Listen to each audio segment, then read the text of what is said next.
Hi everyone, Gary Waterman here. I hope you're okay. I'm just going to do a quick summary of this because it's very, very confusing. I've tried my best in the videos, but unless you watch them from the beginning, and even if you do, it's quite hard to lose track of what's going on. So in a summary, Companies House has been unregulated since it was incorporated. Now that means that companies have been registering and having the ability to use false names, false addresses. They're not even related to the company, or even false companies that are affiliated to them to incorporate them, which means they're not lawful. Now, when I was a police officer for 18 years, to release a suspect, okay, we would ideally have an address suitable for service of a summons, okay, but we also would need to verify their identity ideally, because otherwise you release them. How are you going to track them down? How are you going to serve public court papers on them? How are you going to deal with that criminal offence if they've used fake names, fake addresses, and you haven't verified it? Well, that is the same with a company. And Companies House have been allowing it to happen since 1844, since they were first started. No verification checks have been done deliberately on anyone. That means that those companies can provide false details and false addresses, false names, false companies linked to their incorporations, which means they're not even legal entities, and can therefore be involved in all sorts of illegal activity, whether it be civil, breaking civil law or breaking criminal law. And it's very difficult to then find them accountable. So that is, in a nutshell, what the main problem is with this. Hopefully that makes sense. The other thing I forgot to say on my previous video is that I anticipate that what the governments hope to achieve, if this isn't stopped, is full digital currency control by removing cash. Now, if that happens, of course, that means that this method of fraud cannot be stopped. At the moment, we can physically stop paying our taxes if we believe that our taxes are being used in criminal activity. But if we can't, and we can use cash to survive. But obviously, if they remove cash and digitise everything, it means we don't have that ability. And they could actually freeze accounts and take money potentially from our bank accounts without our consent. It cannot happen. It should not happen. It doesn't need to get to that point. Now, I'm also going to show you the email that I've sent today. It's a really important email. It's a big email, and it was to around 650 members of Parliament. Okay, so I'm going to show you that now. So this is the email. I've had to send, I did send it once with about 650 attached in one go. It didn't allow me to do it, so I've had to send 5 block emails now with exactly the same email and attachments to them. As you can see, this was sent today on the 10th of January 2024 at 13:02. This is one of the emails, so you can see all the email addresses of members of the Parliament. There's around 650 around the country from all parties. And these are attachments, which are the documents that I've shown in the videos and some more, and they show screenshots of legal documents from Companies House and the evidential links through those documents. Now, I'm not going to read the whole email because it's quite comprehensive and huge, and you'll just get bored. And I know people have got bored with my other videos, but it's important that I show all the evidence. So I've apologised at the length for the email. I've put, please remember that I'm a former police officer. I worked incredibly hard to try and protect the public, but sadly it now appears that those governing the country have been involved in the biggest crime of all, and this is worse than anything I ever witnessed in my 18 years in the police. Obviously, you can pause this and read it all if you want to, and go slow motion or whatever you want, but I'm not going to go through it because we'll be here for hours. It saddens me to say, but over the last year and a half, I've managed to acquire overwhelming evidence to show that government-led organisations with the protection of the National Crime Agency, large solicitors firms and other organisations have been involved in a system of fraud utilising unregulated and falsified Companies House records and documents, as well as forged bank documents being produced by the banks themselves to defraud the general public through the taxation system and real estate, and have been doing so for decades. Information suggests that governments of nations have been working collectively using controlled media outlets to provide misinformation to hide the truth of their collaborative goal, likely to eventually fully implement digital currency and remove cash, which will mean this terrible system of crime and all that comes with it will be almost impossible to stop without force. Now, of course, remember, if these illegal entities are allowed to continue, it means that companies that are involved in even more sinister acts such as drug trafficking, people trafficking, immigration, illegal immigration, child paedophilia, you name it, the horrible things in this world, it means that, again, it's difficult to hold them to account.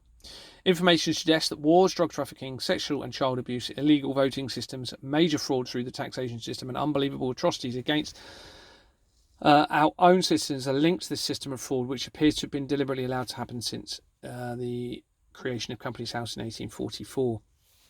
This terrible discovery started with me. Now, I'm going to read this bit, okay, so that you know where this all started. I know I've already covered it a little bit, but hopefully you'll understand it a little bit more if you read this. Terrible discovery started with being a director for a freehold company for a block of flats in Dorset in 2009, which was incorporated in 2007 with Swifton Corporations Limited and Jordan's Limited. So on our incorporation document, they were starting up the company. On insisting on seeing genuine bank statements related to the company in July 2022, the acting chair, director, director, management company and 2 other directors resigned. Through my inquiries, I managed to acquire several clearly forged bank documents from the bottom of a box file obtained from a management company. That evidence later suggested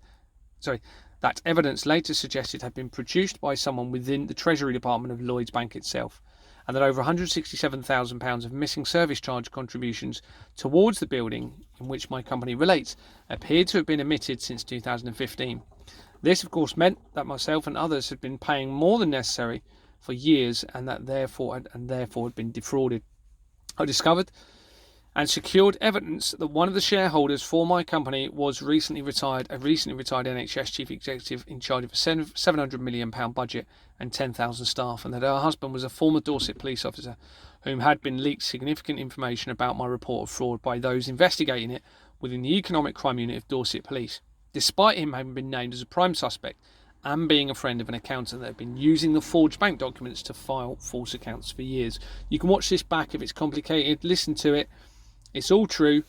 I also acquired information suggesting other shareholders in my company were family relatives to a very high-ranking officer within Dorset Police, where I was reporting the fraud, and that the officer oversaw the Economic Crime Unit of Dorset Police. This officer and chief constable has since been removed from their post, but put to another force. So they're not trying to say they've done anything wrong, they've just moved them to avoid accountability, I believe. Having reported this to Action Fraud and Dorset Police, emails were sent to me confirming that fraud had been identified, but later by a sergeant of the Economic Crime Unit, confirming that there was a loophole being provided and therefore an immunity from prosecution to bank employees to produce these forged bank documents and to allow them to be used in fraud, assisting in falsifying submissions to Companies House. Despite trading since 1985, Swifton Corporations Limited dissolved in late 2023 since I reported the fraud, and are linked to starting many Lloyds Bank companies. They also linked to the Swift International Transaction System for most banks and to offshore accounts, as well as being linked closely through others to De La Rue, who are the main currency producers. They produce the banknotes. This, of course, explains why I acquired forged Lloyds Bank documents through my company's associated management companies. Having escalated the reports to various organisations, including Action Fraud, the Serious Fraud Office, the Independent Office for Police Conduct, and the Home Office, all refused to intervene, which only highlighted their likely involvement. The head of the Serious Fraud Office and the Independent Office for Police Conduct has since been removed. I now have evidence showing that these individuals' affiliated companies are actually linked to this system of fraud. My research shows that many linked companies are dissolving despite trading for many years, and media articles are being publicised which are indirectly linked to my reports. This all emphasises the validity and severity of this situation. Now feel free to read all that later. Okay. Let's go through. There was a bit here I was going to read.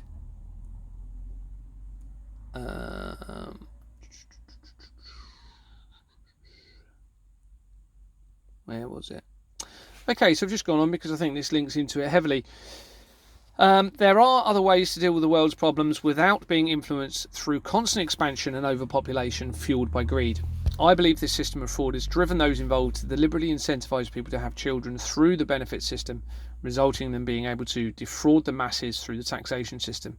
This should have been prevented decades ago. So obviously the more people there are, the more they can use this system of fraud through the taxation system to defraud the public, and they make more money from it. So that, I think, is why they haven't actually said, oh, we're going to have a problem if we keep having too many people in this country. Instead of monopolising on expansion, science and overpopulation, we should incentivise people to make their own decisions, not to have children at timed intervals, to be able to influence the population growth through choice. I don't think it's too late to do so. So what I mean by that is be honest and open and transparent with people and say, look, if we keep having the amount of people in this country and it continues going in the way it is, we're going to have problems. So therefore, we're going to incentivise people to make their own decision, but incentivise them not to have children, whether that be a financial reward or reward somehow in property. There's a way of doing that. You incentivise it, but obviously what they've been doing is incentivising people to have more children.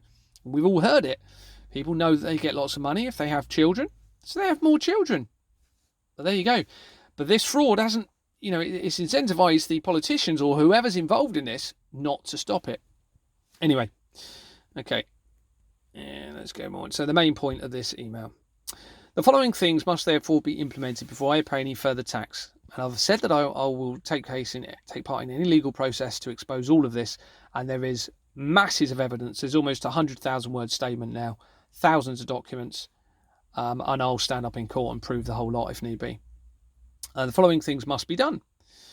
The UK government should immediately publicise its support for a full ceasefire regarding the attacks against Gaza and support peaceful diplomatic resolutions, being honest about the intention to build the Ben Gurion Canal and possibly exploit the oil fields off the coast of Gaza.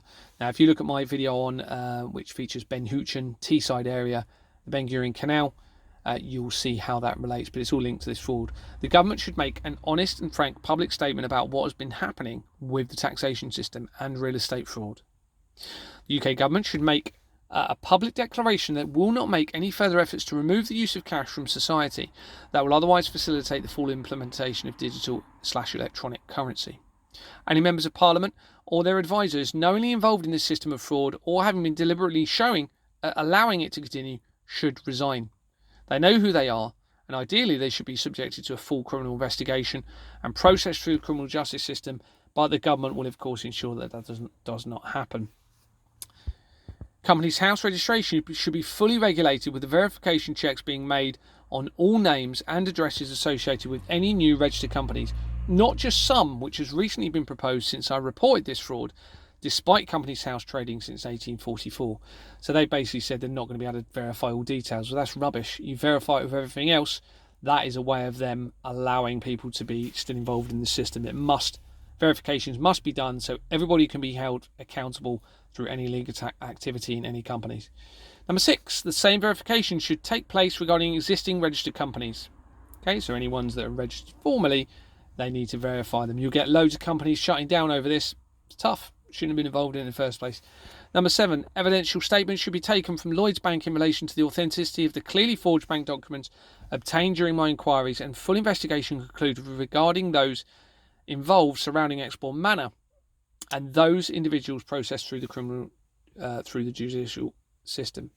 Regulation needs to be implemented in relation to the management of all leasehold properties. This should include full verification checks on any management companies, directors and secretaries, the availability for all leaseholders to view the bank accounts used to manage the finances of the building, and a signed full management agreement should be in place regarding the building and the ability for leaseholders to obtain their own quotations for services to the buildings as a comparison for any obtained by the management company, and that should be included within that signed agreement. Watch my other videos. Look at I've sort of mentioned that a bit more in my video of showing a diagram. I think it was the third video I did. So watch them all from the beginning. I know they're boring, but it's really important to you. It's probably the most important thing for you ever. A transparent electronic system. Did we know? Yeah. Transparent electronic system should be implemented for all members of the general public to see the source of tax contributions for both collective income and expenditure through the accounting being used themselves. The technology is now easily available for this and will almost immediately help to ensure the transparent and trustworthy management of public taxation and how it is spent in light of the damage that this has caused. So in other words, everyone sees where their money is going through the bank accounts, not through made up figures. So we need to see the source of the accounts. Number 10, the general members of the public should be given an exemption from paying taxes. Now this should happen in an ideal world, I think. If they really want to make things right, they should do this. The general members of the public should be given an exemption from paying taxes. Okay, and those involved and enabling this crime over the last few decades to pay to maintain the country for the foreseeable future using the money and assets that they have acquired in this crime against the public. That is absolutely the right thing to do. When tax is collected, number 11, from the general public, the amount should fluctuate accordingly based on the accrued amount acquired as shown through the transparent bank account system that we've just mentioned.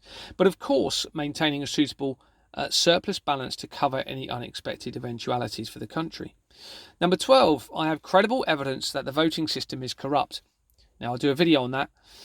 The government should therefore make all efforts to rejoin the EU and work collaboratively with our neighbours to change the system of fraud and enable freedom of choice to the general public across all continents, but with a transparent and incentivised choice to enable the right changes to take place to prioritise the interests of the general public and the environment. Some people aren't going to like that, but Vote Leave, okay, is linked through to this fraud from when we left. I also have credible information that the voting systems used have been corrupted and infiltrated in this method of fraud. I know, unreal. So I think leaving the EU, I think we've all seen, is causing problems. If we lived in a small block of close, we don't isolate ourselves from all of our neighbours, do we, and be the only ones separate. We work with them together to help whatever issues collaboratively are going on in that close. It should be the same here. People would disagree with that. I'm sorry if you disagree, but that to me is just common sense. And that's fine. You can disagree with everything I've put. It's no problem. I understand if you want to disagree, that's fine. Number 13, the government should implement, now this is really important, the government should implement legislation to ensure that government officials and advisors can have no personal financial motivation, whether it be through affiliated companies or associates, to make decisions based on their own financial gains, and to ensure that all decisions are only made based on the interests of the general public at large and, importantly, the government. Take away the incentive for them to make decisions for themselves, and let's get back to believing they're making the decisions for us, not just, well, for all of us collectively, and very importantly now, the environment. Hopefully that will make sense. Just to put a couple of bits at the end there. I think if these measures and systems are not implemented due to the evidence that has now been revealed and secured, you will almost guarantee the complete collapse of civilized society at some point very soon in the near future. Implementing these measures will show the general public that you are trying to put things right and will help instill trust, integrity and morality back into the governance of our nations. I'll put my number on the end there if anyone wants to call me. I'm sure they won't. But there you go. That's the email. Hopefully that will make sense. God bless you all.